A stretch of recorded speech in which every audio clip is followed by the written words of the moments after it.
Everyone, I'm Pragati from Pragati Progress Classes. Today we are going to learn EVS 4th Standard 4th Chapter Animal Life Reproduction in Animals. There are many animals in our surroundings. You may have seen a cow feeding its calf or a dog feeding in its puppy. बहुत सारे आप animal देखते होंगे ना अपने आसपास, जैसे काऊ है, हॉर्स है, गोट है। ये सारे आप देखते हैं कि उनके जो काफ होते हैं उनको फीड करते हैं ना, फीडिंग करते हैं। Have you wondered how the young ones of all this come into the world? How are they born? और आपको ये आश्चर्य होता होगा, आप जानने की कोशिश करते होंगे ये कैसे यंग वन ये आते हैं और कैसे इनका जन्म होता है। The process by which living being produce another one of their own kind is called reproduction. जो अपने जैसा ही यंग वंस बर्थ करते हैं उनको क्या बोलते हैं? Reproduction. Every living being has the ability to give birth to one of its own kind. Every जो लिविंग बीइंग है, सभी लिविंग बीइंग में ये एबिलिटी है कि वो अपने जैसा एक बर्थ कर सके, है ना। In this way the cycle of life keeps moving. If they fail to produce their own kind their form will disappear from earth. अगर इनमें से किसी का भी रिप्रोडक्शन रुक जाएगा तो ये क्या हो जाएंगे? ये अर्थ से डिसअपियर हो जाएंगे, है ना। जैसे अब किसी गांव में 30-40 घर है ना। ऐसे हम समझते हैं 30-40 घर है किसी गांव में। अब उनके यहाँ जो भी हैं कि किसी के घर में भी रिप्रोडक्शन न हो तो क्या होगा?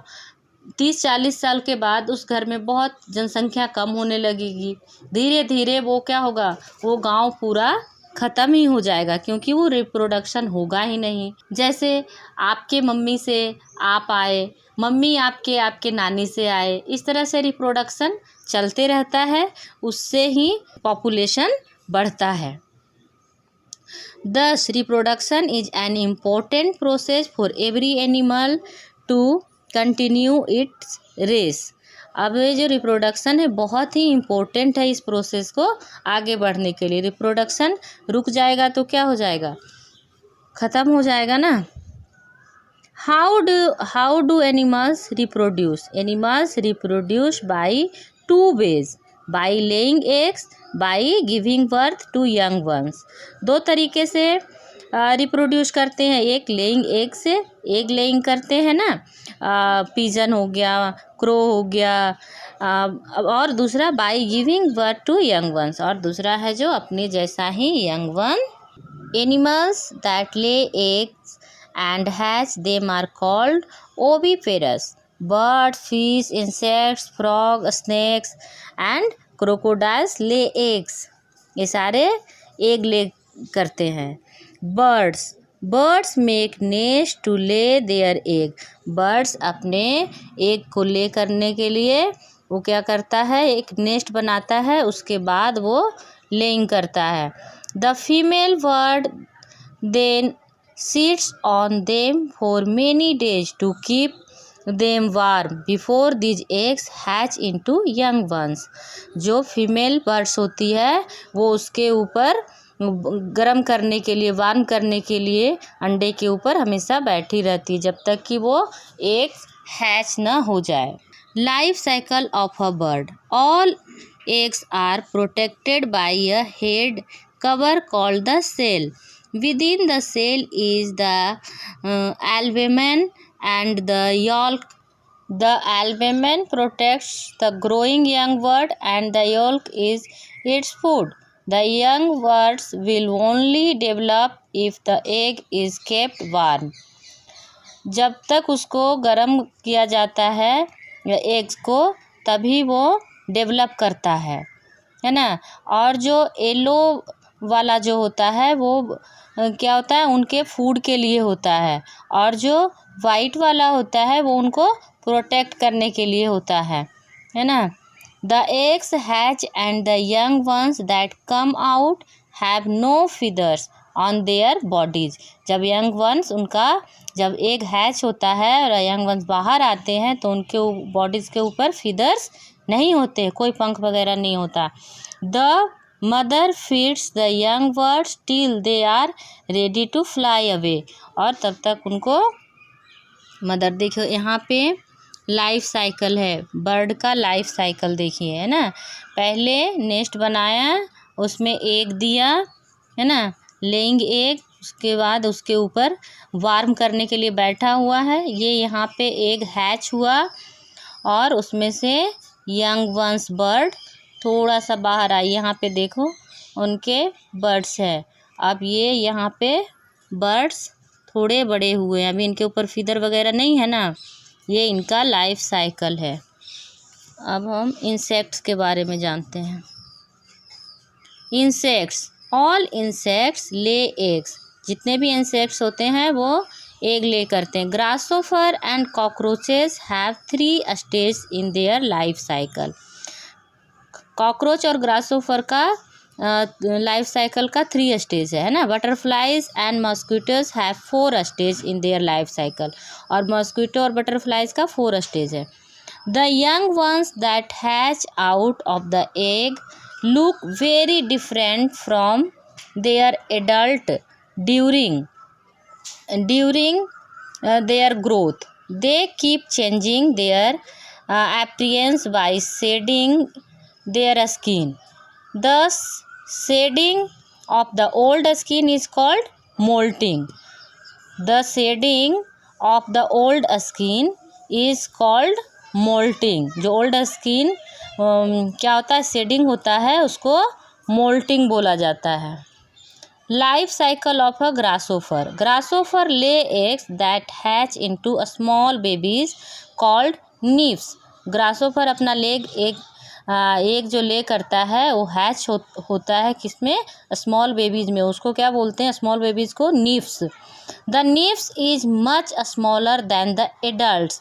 और जो नीव्स होता है वो एडल्ट ग्रासोफर से बहुत ही छोटा होता है। As it grows it sheds it skin and develop wings. और जैसे जैसे वो बड़े होते हैं उनके विंग्स वगैरह डेवलप होते हैं। After this it become an adult. और वो क्या हो जाता है, फिर बड़ा हो जाता है। यहाँ पे है ग्रासोफर का लाइफ साइकिल। उनके 3 स्टेज हैं, है ना। एग, फिर ये थोड़ा बड़ा हुआ, फिर यहाँ पे एडल्ट हो गया।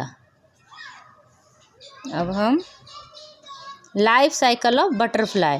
The egg of butterfly hatch into a small worms. This worm is called larva.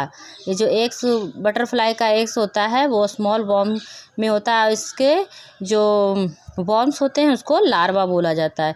This larva of butterfly is called a caterpillar and that of a house fly a maggot.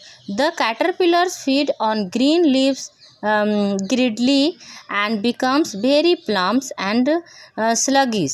The caterpillar now protects itself in a shell called cocoon. This stage is called pupa, when the larva inside the cocoon grows slowly.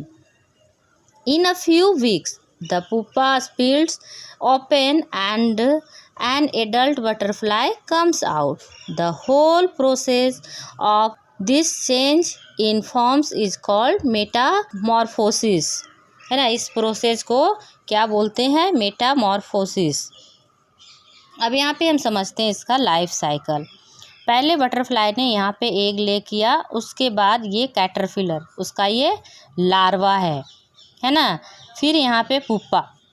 अब यहाँ पे ये क्या हो गया, butterfly coming out of the cocoon, वो बाहर आ गया अब इससे। अब ये बन गया यहाँ पे बटरफ्लाई, है ना। अब हम लाइफ साइकिल ऑफ फ्रॉग। अब हम लाइफ साइकिल फ्रॉग का जानते हैं। Frogs are water creatures. वो क्या है, वाटर क्रिएचर्स है। The female frog lay her eggs in water. Female frog अपना एग्स कहाँ पे ले करते हैं, वाटर में। From the egg develop the tadpoles. They do not look like their parents. They have tails and swim in water. In a few days, their shapes start changing. वो water में अपना ले एक करता है, उसके बाद वो क्या है टैडपोल्स में डेवलप होता है। उसके बाद वो क्या अपने पेरेंट्स के जैसा नहीं लगता है, उसका पूंछ इस तरह से, अभी हम आपको दिखाएंगे। They have tails and swim in water, और वो अपने वाटर में स्विम करते रहता है। In a few days they are able to move on to land, कुछ दिन में वो लैंड पे मूव करने के लायक हो जाते हैं। यहाँ हम इनका लाइफ साइकिल देखते हैं ना। फ्रॉग्स, ये क्या फ्रॉग्स का ये एग्स है। अब ये टैडपोल में ऐसा दिखता है, ये पानी के अंदर है ना, और ये टैडपोल्स विथ एग्स के साथ। अभी यंग फ्रॉग, अभी ये यंग हो गया, अब इसके टेल्स ख़त्म हो गए, अभी जो यहाँ टेल्स थे ना ये ख़त्म हो गए, अब ये एडल्ट हो गया है ना। अब ये क्या होगा, लैंड पे मूव करेगा। Reptiles, lizard, turtles, a snake also lay eggs but do not take care of their eggs. Many of these eggs are usually eaten by other animals. A few survives as they get warmth from the sun. ये reptiles जो होते हैं अपने egg को protect नहीं करते हैं, और इनको अदर्स एनिमल्स इसको खा जाते हैं, अदर इंसेक्ट्स। और कुछ जो होते हैं वो बस सन के लाइट से वो क्या होते हैं, गर्म होके और हैच होते हैं। Crocodiles make a nest for their eggs on the ground. When the egg hatch they carry their young ones to water and look after them. Crocodile water के अंदर ही नेस्ट बनाता है अपने एग को ले करने के लिए, और उसका देखभाल करता है। Mammals, animals that give birth to babies are called mammals. जो एनिमल बेबी बर्थ करते हैं उनको ममल कहा जाता है, जैसे cat, dog, tiger, deer, lion, elephant, cow etcetera are all mammals. Humans are also mammals, और मैन लोग भी क्या है, ह्यूमन्स भी क्या है, ममल्स ही हैं, वो भी बर्थ करते हैं, बेबी बर्थ करते हैं। The young ones of mammals develop in the mother's womb after birth. The babies feed on their mother's milk till they learn to feed themselves. जब तक वो बच्चे अपने खुद से खाना खाने नहीं सीखते हैं तब तक उनकी मम्मी उनको फीड कराती है। Whales and dolphins that live in water also give birth to babies. और व्हेल मछली और डॉल्फिन्स भी बेबी बर्थ करते हैं, वो एग्स ले नहीं करते हैं। They do not lay eggs like fish, bats which fly in the air, reproduce by giving birth to young ones. Whales, dolphins and bats are mammals. ये सारे mammals हैं, whales, dolphins, bats, taking care of the young ones. Birds and mammals take care of their young ones for longer times than other animals. Birds build nests for their eggs and look after their young ones. और baby birds क्या है, अपने बच्चों के लिए वो nest बनाते हैं और उसमें रखते हैं। Their babies have no feathers, so the parents bird keep them warm and get food for them. जब तक उनके फीदर नहीं आते हैं उनके पेरेंट्स बर्ड्स जो होते हैं उनको फीड करवाते हैं और उनको वार्म करके रखते हैं, उनके ऊपर ही बैठे रहते हैं। Human and other mammals also show a lot of parental care. और जो ह्यूमन होते हैं, ह्यूमन पेरेंट्स होते हैं, वो बहुत लाड़ प्यार करते हैं अपने बच्चों से। Animals like dogs, cat, lion etcetera, ये सारे भी अपने बच्चे का बहुत ही टेक केयर करते हैं, बहुत ही देखभाल करते हैं। Take care of their young one like humans, और वो ह्यूमन्स के तरह ही अपने बच्चों का देखभाल करते हैं। आज के लिए बस इतना ही, मिलते हैं नेक्स्ट वीडियो में। If you like my video, like, comment and subscribe. Thank you for watching my video.